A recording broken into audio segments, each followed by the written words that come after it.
एक राज्य का मुख्यमंत्री हमेशा से भगवान का दर्जा लेने का काम करता था। क्यों? क्योंकि उसके विचार ऐसे होते हैं, उसकी नीतियां ऐसी होती है जो राज्य के हित में फैसले लेने की बात करती है। लेकिन किसी को क्या पता था कि वही राज्य का मुख्यमंत्री ऐसी अभद्र टिप्पणियां करेगा जिसको सुनकर हम ये भी सोचेंगे ये आदमी महागठबंधन करके मुख्यमंत्री प्रधानमंत्री चेहरा बन रहा था।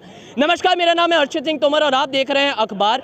बिहार के संसद में सेक्स एजुकेशन के नाम पर एक आपत्तिजनक टिप्पणी करने की वजह से आज उसकी गरमाइश दिल्ली के जंतर मंतर पे दिख रही है। वैसे तो आए दिन जंतर मंतर पे स्टूडेंट ऑर्गेनाइजेशन प्रदर्शन करते हैं, लेफ्ट विंगर प्रदर्शन करते हैं, लेकिन बीजेपी ने आज इधर प्रदर्शन करने का मकसद जो था वो ये था, ये दिखाने के लिए कि नीतीश कुमार जो एक समय पे महिला सशक्तिकरण, महिला एम्पावरमेंट की बातें करते थे, उनकी नीतियां वुमेन सेफ्टी की बातें करती थी, वो आदमी सेक्स एजुकेशन जैसे संवेदनशील मुद्दे के नाम पर ऐसे अभद्र भाषा का प्रयोग करता है। यहाँ जंतर मंतर में मौजूद है, लोगों से जानने की कोशिश करेंगे कि यहाँ पे जो प्रदर्शन हो रहा है। आप कहाँ से आए हो भाई जी? दिल्ली से। दिल्ली से ही हो? क्या नीतीश कुमार क्या ये ऐसे आपत्तिजनक ये भाषण दे रहे, टिप्पणियां दे रहे, चलती है ये सब सही है? बताओ। अगर एक बात बताओ, हम किसी की माँ बहन को गाली बक दे फिर बोले माफ कर दो, या किसी का गला काट दे बोले माफ कर दो, क्या माफी मिल जाएगी या वो जान वापसी आ जाएगी? तो माफी के लायक ही नहीं है। माफी के लायक ही नहीं है अगला, उसको इस्तीफा देना चाहिए और बल्कि सजा और मिलनी चाहिए उसको। अरे उनको तो सब कह रहे अगला प्रधानमंत्री चेहरा मोदी के बाद ही नीतीश कुमार है, महागठबंधन कर वो तो पागल हो गए हैं, उसको मेंटल हॉस्पिटल देना चाहिए। उसको तो मेंटल हॉस्पिटल देना चाहिए, उसका दिमाग काम नहीं कर रहा है। प्रधानमंत्री के लायक है वो, जो महिलाओं कैसे बनेंगे प्रधानमंत्री? बिहार में आज तक अपने दम पे सरकार नहीं बनाई, अगले ने प्रधानमंत्री बना दोगे? कैसे बनाओगे प्रधानमंत्री? बिहार ने क्या किया रहते हुए उनके? यहाँ बिहार में दिल्ली के 70% लोग रहते हैं, बताओ उससे क्या किया उसने बिहार के लिए? 15 साल लालू ने और उसकी वाइफ ने लूटा, उसका लड़का लूट रहा है, अब नीतीश लूट रहा है। क्या हो रहा है ये देश में? कोई नहीं बोलने वाला। रात को ऐसी अभद्र भाषा का प्रयोग करते हैं, पूरा देश शर्मसार होता है इस बात से। सिर्फ बिहार की बात नहीं है ये पूरे देश की बात है और ये सबको सोचना चाहिए, समझना चाहिए। ऐसे लोगों को समाज से निकाल के फेंको।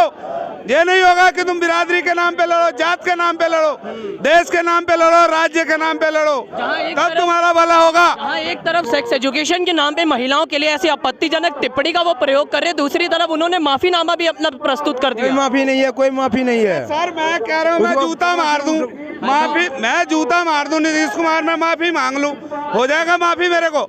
नहीं, मैं कहता हूँ माफी मिल जाएगी क्या? ऐसे माफी होगी सर जी? पता क्या यहाँ इस देश में सिर्फ ये लोगों ने बंटा धार कर रखा, पब्लिक को जात के नाम पे लड़ाते हैं, दूसरे राज्य के नाम पे लड़ाते हैं। कभी किसी ने एक होके बात नहीं की। आज वो अपनी कुर्सी के लिए भागा फिर रहा है पूरी दुनिया में। भाई बिहार तो संभाल ले, बिहार के लोग दूसरे राज्य में जा रहे कमाने, क्या घंटा दे रहा तू बिहार में? कोई गठबंधन ने इनका कोई विरोध नहीं किया, कोई बोला नहीं कि गलत बात बोला, कोई गठबंधन बोला है नहीं बोला है, सब चुप पड़े हुए हैं। बहुत बहुत धन्यवाद। एक बार इनका भी बोलिए। अभी तक कोई गठबंधन ने नीतीश का ना सपोर्ट किया ना कोई विरोध करके बोला। क्यों नहीं बोला? ये जानता है कि गलत बोला है नीतीश कुमार, इसलिए चुप है। महिला सेक्शन पर जो जवाब दिए। वैसे ही बिहार राज्य महिलाओं के लिए हमेशा से बदनाम रहा है, चाहे क्राइम की बात हो, चाहे सामाजिक तत्वों की बात हो, और दूसरी तरफ मुख्यमंत्री ऐसा बयान दे रहे। तो इस प्रदर्शन से क्या आप जनता तक ऐसा अपना संदेश पहुंचाना चाहते हो और इसका कुछ फर्क पड़ेगा? आ रहे हो सर, इनको एक बार बोल लेते हैं जी। इसका बहुत बड़ा देश पे पड़ेगा और नीतीश कुमार के ऊपर ही पड़ेगा, तभी तो उसने माफी मांग रहा है। अगर गलत नहीं बोलता तो इसको माफी मांगता ही नहीं है। रहा बिहार बदनाम नहीं था सर जी। सोच का फर्क है। बिहार ने तो दुनिया को गिनती सिखाई है, बदनाम कैसे था? बिहार ने, मैं सन 2000 के बाद की बात कर रहा हूँ।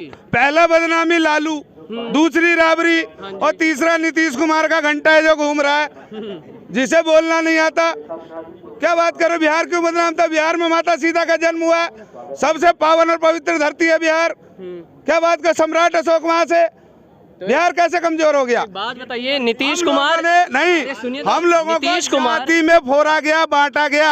अच्छा। इसके नाम पे हम सबको भगाया गया। हम सब बिहार से हैं, सब जाति के लोग हैं, सब दिल्ली में क्यों हैं? क्योंकि हमें बिरादरी के नाम पे गांव से लड़ाया गया और यहाँ भगाया गया, दूसरों के शरण में नौकरी के लिए आना पड़ा। क्या क्या नीतीश ने?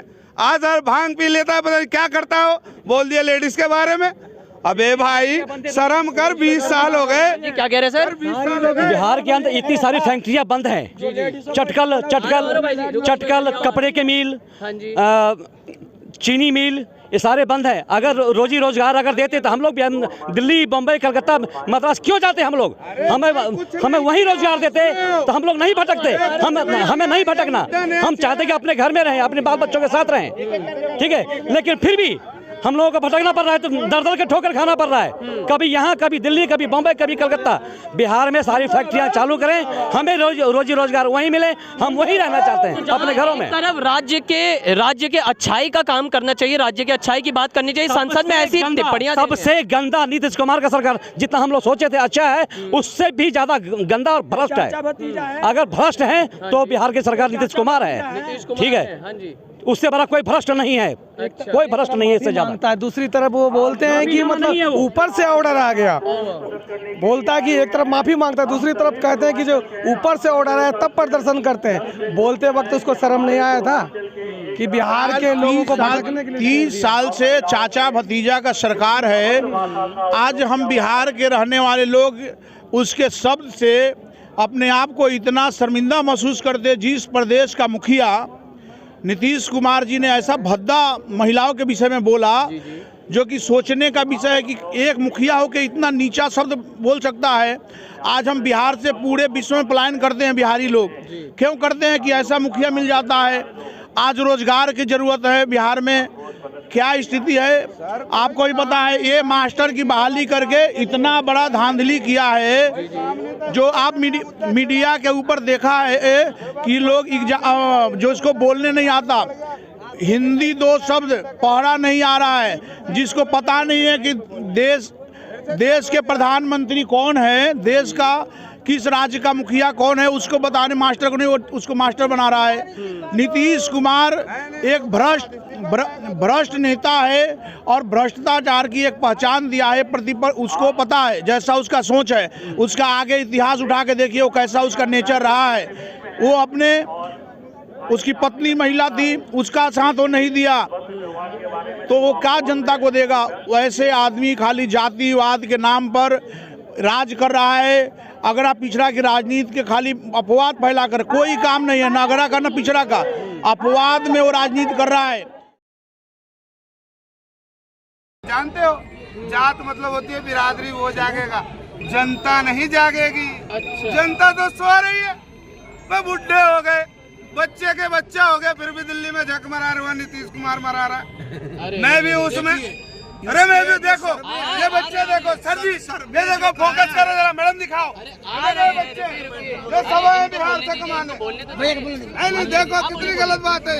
आज जो ये सर्वे कराया है जातीय, वो सब डाटा गलत है, उसके कुछ भी करने से कुछ नहीं होना है। भारतीय जनता पार्टी बिहार में 40 से 40 लोकसभा जीतेगी। आने वाला 25 की तैयारी, ये जो 25 विधानसभा की चुनाव में भी भारतीय जनता पार्टी 2/3 बहुमत में सरकार बनाएगी। और नीतीश कुमार का बुरा काल आ गया है, इसीलिए उन्होंने इस समय में जो अपवाद बोले उनको पता लग गया है कि हमारा सरकार कहाँ है। उन्होंने समझौता किया था एक भ्रष्ट नेता से, भ्रष्टाचार उनकी